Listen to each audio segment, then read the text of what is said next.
Latest టెక్నాలజీతో చిన్న injection తో నన్ను పూర్తి ఆరోగ్యవంతురాలను చేశారు. Elite spine and pain management centre, Manikonda, Dilsukh Nagar. బీజేపీలో గ్రూప్ కొట్లాటల వల్ల పార్టీ అసెంబ్లీ ఎన్నికల్లో సరిగా పర్ఫామ్ చేయలేదనేది పార్టీ కార్యకర్తలు చర్చించుకుంటున్నారు. అంటే ధర్మపురి అరవింద్ గారిని, ఈటెల రాజేందర్, రఘునందన్ రావు, బండి సంజయ్ లాంటి వాళ్ళు ఓడిపోయారు. ఆ ఎఫెక్ట్ ఇప్పుడు లోక్సభ ఎన్నికల్లో ఏమైనా పడే అవకాశం ఉందా? గ్రూప్ తగాదాలు ఎక్కడ? గ్రూప్ తగాదాలు ఏం లేవు. ఎవరి కాన్స్టిట్యున్సీ వాళ్ళకు ఉంది. అక్కడ పోయి వీళ్ళు అక్కడ చేసేదే ఉంటుంది, అక్కడ వీళ్ళు వచ్చి చేసేదే ఉంటుంది. అసలు బీజేపీలో గ్రూప్ కొట్లాటలు లేవంటారా? కొట్లాటలు కాదు, డిఫరెంట్ గ్రూపులు ఉన్నాయా లేదా బీజేపీలో? గ్రూపులు ఉండొచ్చు, గ్రూపులు ఉండడం తప్పలేదు కదా. రాజకీయ పార్టీలు అంటే రాజకీయం అంటేనే గ్రూపులు, రాజకీయం అంటేనే గ్రూపులు లేకుండా బీజేపీ అనేది సాలిడ్ గా ఉంటుంది.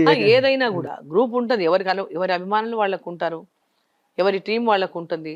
అంత మాత్రం అందరు కలిసి పనిచేస్తారు. దీంట్లో విడిపోయి పనిచేస్తే యూనిటీగా అందరు ఎవరు ఏ గ్రూప్లో ఉన్నా ఎలక్షన్లు వచ్చినాయంటే అందరూ యూనిటీగా ఉంటారు. ఎన్నికల్లో భారతీయ జనతా పార్టీ గెలుపు కోసం పనిచేస్తారు. సో దాంట్లో గ్రూపులు ఉండడం వల్ల నష్టం అనో లేకపోతే పార్టీకి ఆ గ్రూపులు ఉన్నటువంటివి పార్టీ చెడు చేయకుండా ఉంటే చాలా గ్రూప్. అంటే గ్రూపులు ఉండడం వల్ల ఒకరికి వ్యతిరేకంగా ఒకరు పనిచేసి అందరినీ ఒకరికొకరు అందరూ ఓడిపోయారు అనేది ఒక కార్యకర్తలు చర్చ ఉంది. నేను అట్లా ఉంటుందని అయితే అనుకోను. ఓకే, హైదరాబాద్ ఇప్పటిదాకా బీజేపీ కొరకుడు పడట్లేదు, ఇప్పటిదాకా విజయం సాధించలేదు. ఈసారి ఏమన్నా అవకాశం ఉందా? చాలా గట్టిగానే ఫైట్ చేసింది మాధవీలత గారు. మరి చూడాలి మరి ఎట్లా ఉంటుందో రిజల్ట్ అనేది.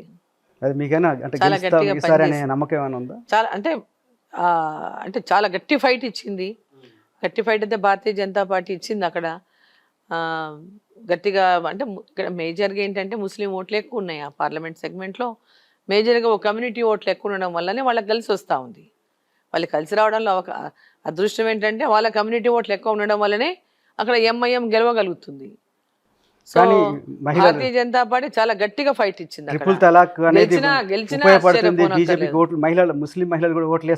అదే గెలిచినా ఆశ్చర్యపోనక్కర్లేదు.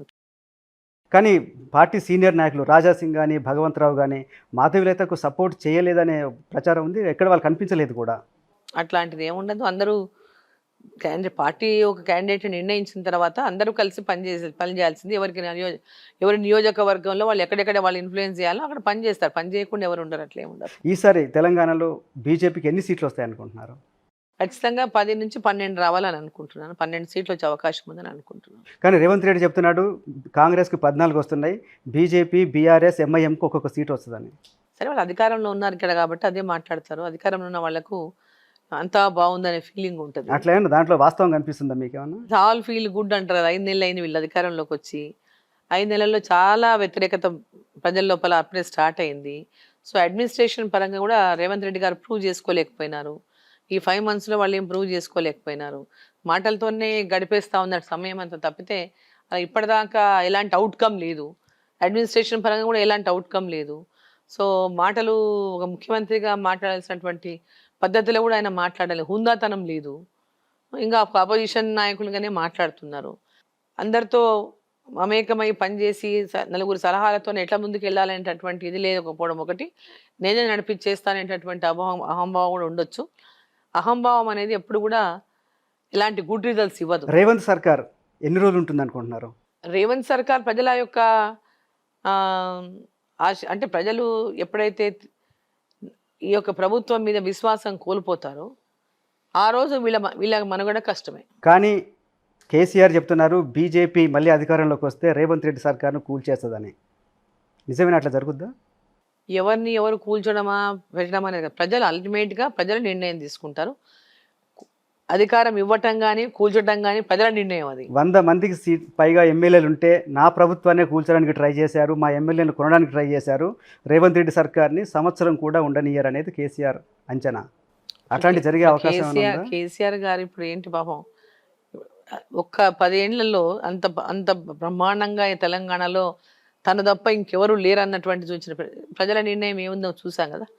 తెలంగాణలో మొన్న ఇచ్చిన తీర్పు తర్వాత బీఆర్ఎస్ పరిస్థితి ఏంటి? రాష్ట్రంలో ఏమవుతుంది? లోక్సభ ఎన్నికల తర్వాత బీఆర్ఎస్ పరిస్థితి ఏమవుతుంది అనుకుంటున్నారు? ప్రజా తీర్పు ముందల అందరూ శిరసావహించాల్సిందే. ప్రజల యొక్క విశ్వాసాన్ని ఎంతవరకు పొందగలుగుతామో అంతవరకు మనం ఎలాంటి రాజకీయాలు చేసినా ప్రజలు హర్షిస్తారు. ఎప్పుడైతే ప్రజల లోపల విశ్వాసం కోల్పోతారో అప్పుడు కూడా ఎవరు ఎలాంటి రాజకీయాలు చేసినా ప్రజలు హర్షిస్తారు. ప్రజలు వీళ్ళు ఉండకూడదు అని అనుకున్నారనుకోండి, వీళ్ళు అసలు అంటే కాంగ్రెస్ పార్టీ ఇచ్చిన హామీలను చూసుకుంటే ప్రజలంతా కూడా అసంతృప్తికి లోనే ఈ ప్రభుత్వం వేస్ట్ అనేటటువంటి పరిస్థితులు వచ్చినప్పుడు ఆ రోజునటువంటి పరిస్థితులను బట్టి ఇతర పార్టీలు కూడా యాక్ట్ చేస్తాయి. సో ఆ పరిస్థితులు ఏ విధంగా వస్తాయో ముందు మనం వేచి చూడాల్సింది. కానీ రేవంత్ దించడమా ఎక్కడమా అనేది కాదు ఇక్కడ. మరిన్ని వీడియోస్ కోసం ఛానల్ ని సబ్స్క్రైబ్ చేయండి, లేటెస్ట్ అప్డేట్స్ కోసం వాట్సాప్ ఛానల్ ని ఫాలో చేయండి అండ్ లింక్ డిస్క్రిప్షన్ లో ఉంది.